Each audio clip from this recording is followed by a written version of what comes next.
Friends, already நாங்கள் போட்ட cake ரெசிபிக்கு நிறைய பேர் ரெஸ்பான்ஸ் பண்ணதுனால இந்த வாட்டி மறுபடியும் ஒரு சமையல் வேட்டையில் இறங்கியிருக்கோம்.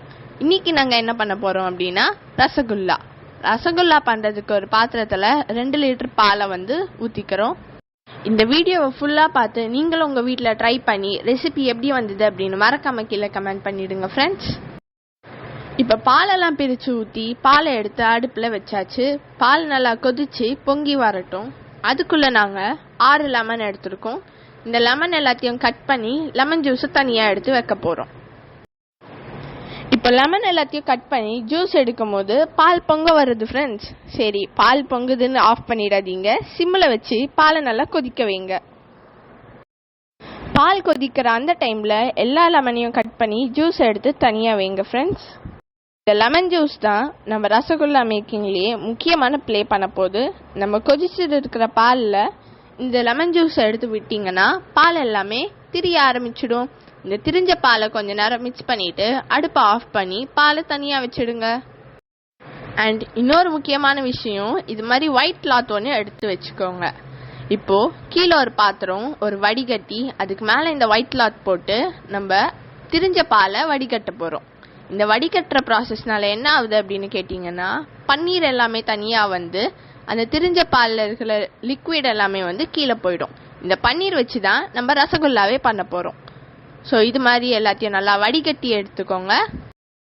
இப்போ மேலே இருக்கிற ஒயிட் கிளாத்தை தனியாக தூக்கி உள்ளே இருக்கிற நம்ம பன்னீரை அழகாக வாஷ் பண்ணிடுங்க. இது எதனாலனா லெமனோட ஃப்ளேவர் வரக்கூடாது அப்படின்றதுக்காக இப்படி வாஷ் பண்ணுறோம்.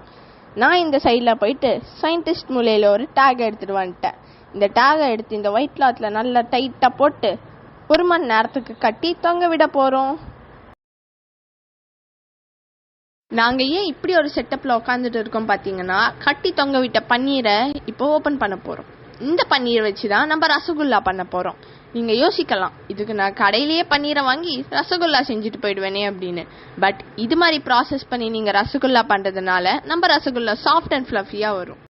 நம்ம கட்டி தொங்க விடுறதுக்கு முன்னாடி இருந்த பன்னீரையும் இப்போ இருக்கிற பன்னீரை பார்த்தாலே உங்களுக்கு நல்ல டிஃப்ரென்ஸ் தெரியும்னு நினைக்கிறேன். இப்போ இந்த பன்னீர் எல்லாத்தையும் நல்லா நீட் பண்ண ஆரம்பிச்சிடுங்க.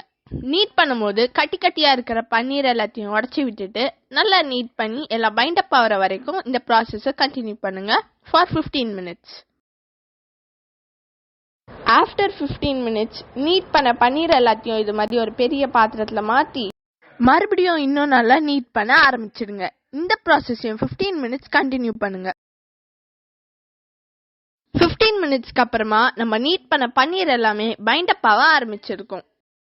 இப்போ நீங்கள் இந்த பன்னீரை மறுபடியும் கீழே போட்டு பிடிச்சி பார்த்தா பால் ஷேப்பில் வரும். It's a perfect time. இந்த சைட் கேப்பில் 2 லிட்டர்ஸ் ஆஃப் வாட்டருக்கு 400 கிராம் ஆஃப் சுகர் போட்டு நம்ம சுகர் சிரப்பை ரெடி பண்ண போகிறோம். நம்ம ரெசிபியோட மெயின் கேரக்டரே இந்த சுகர் சிரப் தான். இப்போ சுகர் நல்லா கரையிற வரைக்கும் மிக்ஸ் பண்ணிட்டு நம்ம எல்லாரும் சேர்ந்து ரசகுல்லாவை உருட்ட ஆரம்பிச்சிடலாம். நம்ம ரெடி பண்ணி வச்சிருந்த பன்னீரை எடுத்து குட்டி குட்டியாக உருட்டி ஒரு தட்டில் போட்டு வச்சிடுங்க.